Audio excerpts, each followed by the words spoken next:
Hi, and welcome to another dose of virtual vitamin Z. This is DZS News for the week of July 11th, 2022. I'm your co-host, Stephen. And I'm your co-host, Claire. As always, we'll get started with some Detroit Zoological Society updates. What do we have this week, Stephen? Well, Claire, to get started, we have a few celebrating animal days coming up this week. One of those is Arctic Sea Ice Day, which is Friday, July 15th.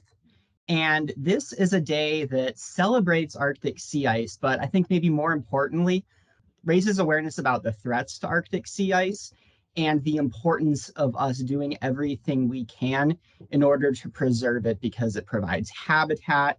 If Arctic sea ice does melt, then it's going to have a significant impact on the chemistry of oceans. And it's just really, really important for us to not only take actions to promote and protect the sea ice by addressing climate change, but also to think about how we can most effectively communicate the importance of that to other people. So we'll be focusing on both of those. And then the next day, the 16th of July, Saturday, is World Snake Day. And we are going to be having several virtual posts about some of the snakes who live at the Detroit Zoo, as well as some snake species that we are saving in the wild. So I learned something really cool about Arctic sea ice just a couple years ago, and I never realized it before. So when you have the whole top of the earth covered with Arctic ice, it's white and it reflects the sun back. But when it starts to melt away, it's just the dark ocean that's there, which absorbs a lot of the energy from the sun and actually has a huge impact on the temperature of the ocean at the top of the earth. And I had never thought about it. It's like the difference between walking through like a blacktop pavement in the middle of the summer versus like white concrete and the temperature difference. It was really fascinating to me because that was not one of the things that I would have considered. I would have thought about, polar bear habitat and seal habitat and some of those things, but not the actual temperature of the ocean. Wow. Yeah. So it seems like it's kind of a compounding effect. And so by Yeah, protecting it, we can, also have a compounding positive effect. That's really interesting. it's layered like an onion or an Yeah. ogre. Other upcoming events coming to the zoo near you. Summer Sips is on July 29th. This sounds like it's going to be a tremendous amount of fun. It's the first time we've done this particular event. So there's going to be beer, wine, some seltzer drinks, a pretty good variety of different things to choose from. So if you haven't come to one of the beer or wine events, this might be the one to come to because you get a lot of different options. Tickets are on sale right now. We do have a VIP package too that includes some food. And then Greenfest is making a return on August 6th and 7th. You may have remembered this event typically happened around Earth Day in April, but we moved it to the first weekend in August. And I'm super excited. Again, I've seen the lineup of events and the things that are going to be happening during that event. Really worth coming out that weekend. Greenfest is free with admission. They're going to have food trucks there. They're going to have a green marketplace there.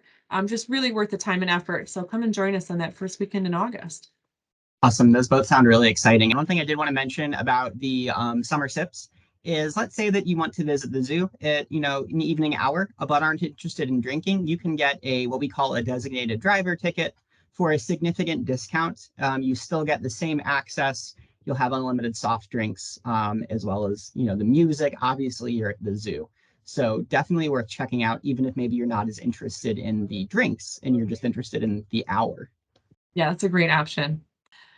All right, Stephen, for our feature story, it is World Chimpanzee Day. What is coming up with that? Yeah, so if any of you were worried when I started listing the celebrating animal days and skipped right over July 14th, don't worry. We just wanted to give it its own feature story attention. So that's right, World Chimpanzee Day is coming up on July 14th. That's Thursday. And this is going to be one of our in-person celebrating animal day celebrations. And we will have a few education stations focused on things like chimpanzees using tools, the differences between apes and monkeys, and then how our animal care staff provide nutritious diets for the many different chimpanzees who live at the zoo. We'll also have some habitat chats, some wildlife adventure stories with David, and of course, we'll be handing out those passport cards with an activity you can do related to chimpanzees, and then also an action you can take. So definitely worth stopping by for that. We really hope to see you there. And I believe it is also Jane the chimpanzee's birthday. Is she 2 or 3 now? They grew up so fast. I think she might be 4. Oh, I was so afraid you were going to say 4. Because I think I've been here a little over 3 years, and she wasn't born or she was born already when I Okay. started. So Jane Dang. shares her birthday with World Chimpanzee Day and was named after Jane Goodall. So you can come celebrate Jane's birthday. The animal care staff often do some special treats for the chimpanzees to celebrate birthdays. So that's a lot of fun to come out and see as well. Yeah, and it's really kind of cool how Jane and Jane both have that birthday. It's like we timed it, but we didn't. Just a You can't time those coincidence. things. All right, let's go ahead and check out our virtual education program preview for the week.